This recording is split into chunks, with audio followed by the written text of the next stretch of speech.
Hey everyone, my name is Brittany and today I'm going to show you how to make the hot caramel apple drink from Starbucks. It's absolutely delicious and it's wonderful for this cold weather and I can't wait to share it with you.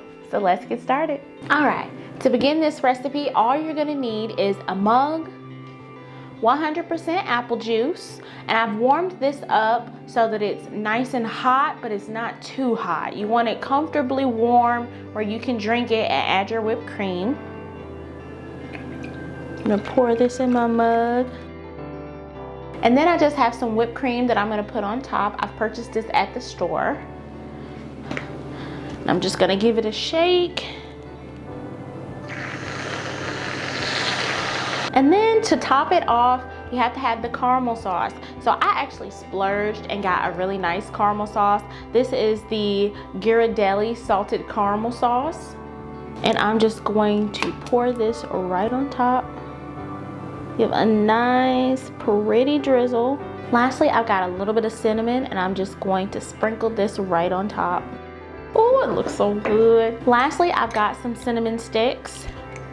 I thoroughly love cinnamon sticks. I just think they add a little bit of cuteness to everything. Like if you're making a cocktail or a fun drink like this, just because you're having it at home doesn't mean that you can't spice it up a little bit for yourself, you know? So I'm just gonna stick that right over here to the side. How cute does that look? It looks so good. All right, now it's time to give it a try. I just realized I'm swaying. My boyfriend always says whenever something really touches my spirit, like far as food, I just start doing this. And I just caught myself doing it.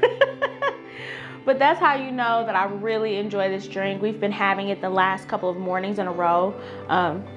It's really easy to make at home, so I hope you guys enjoy it as much as I do. If you would like to make this recipe, you can find the ingredients down in the description box.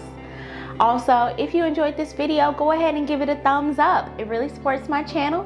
And subscribe if you'd like to see more videos like this. Thanks for watching.